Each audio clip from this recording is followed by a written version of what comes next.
Olá pessoal, aqui é o João Vitor, este é o Exatas Enem e no vídeo de hoje a gente vai resolver uma questão de Química do Enem 2020 que trata de cinética e estequiometria. Vamos então para a leitura do enunciado dessa questão. A sacarase ou invertase é uma enzima que atua no intestino humano hidrolisando o disacarídeo sacarose, nos monossacarídeos glicose e frutose. Em um estudo cinético da reação de hidrólise da sacarose, C12H22O11, foram dissolvidos 171 gramas de sacarose em 500 ml de água.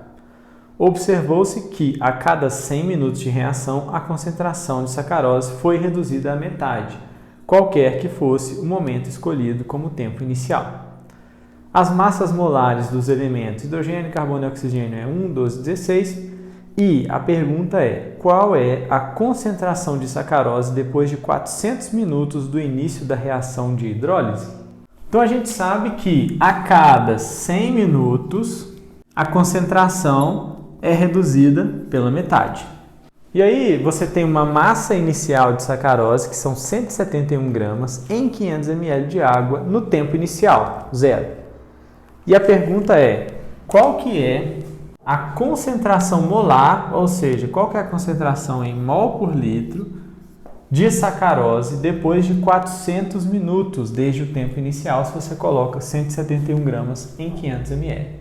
Então, depois de 400 minutos, se a concentração diminui pela metade a cada 100 minutos, qual que é a concentração molar em mol por litro de sacarose? Um dado importante aí é que a gente tem as massas molares de carbono, hidrogênio e oxigênio. Massa molar do carbono é 12 gramas por mol, do oxigênio é 16 e do hidrogênio é 1.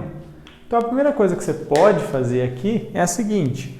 Se eu tenho 171 gramas de sacarose em 500 ml, dá para a gente ver quantos mols são esses 171 gramas usando as massas molares e a forma molecular dessa molécula.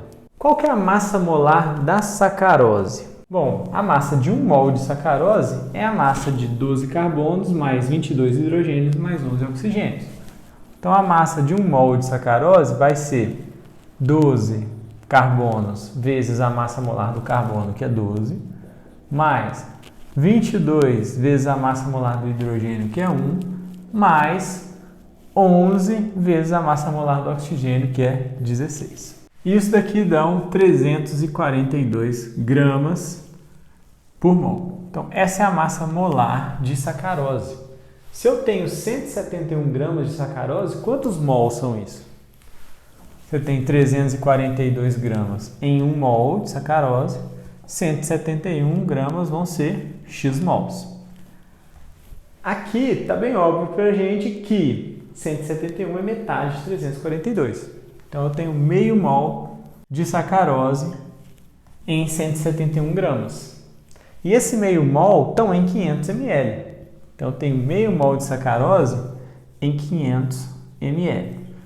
Eu quero saber a concentração em mol por litro. Se são meio mol em 500 ml, em 1000 ml, que são 1 litro, quantos mols eu vou ter? X. Aqui eu dobrei o volume, aqui eu dobro a concentração. Então, X é igual a 1 mol por litro de sacarose. Essa aqui é a concentração inicial, então, de sacarose em mol por litro. 171 gramas em 500 ml de sacarose correspondem a 1 mol por litro de sacarose, no tempo 0. Se a cada 100 minutos essa concentração vai ser dividida pela metade, eu tenho, então, 1 mol por litro inicialmente, no tempo 0. 100 minutos depois, essa concentração vai para meio mol por litro, porque a reação está acontecendo. Mais 100 minutos depois, essa concentração vai para 1/4 de mol por litro. Mais 100 minutos depois, vai para 1/8. E 100 minutos depois, ela vai para 1/16 mol por litro. Aqui vão ser passados, então, 400 minutos e ela vai ter 1/16 da concentração inicial, ou seja, 1/16 mol por litro. E aí, a gente tem que transformar esse 1/16 mol por litro para a forma decimal para saber nas alternativas, porque está na forma decimal.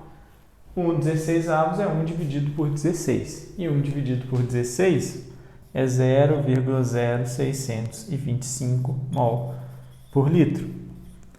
Passando isso aqui para notação científica, né? A gente vai andar com a vírgula aqui até o 6,25. E como eu aumentei 2 vezes por 10, vezes 10, vezes 10, eu vou ter que multiplicar por 10 a menos 2, que é a mesma coisa que dividir por 10 duas vezes, para não alterar esse cara. Então, essa é a concentração molar da sacarose depois de 400 minutos ali, que corresponde à alternativa letra B. 6,25 vezes 10 a menos 2 mol por litro. Então, aqui a gente precisou usar a massa molar da sacarose para transformar essa quantidade de massa-volume para uma concentração molar. E depois de ter a concentração molar inicial, foi só a gente dividir por 2, 4 vezes aqui, né? Para ter o tempo depois de 400 minutos. Então, tá aí a concentração final. E aí uma questão de Química do Enem 2020, que envolve um pouco de cinética e estequiometria. E é assim que se faz essa questão.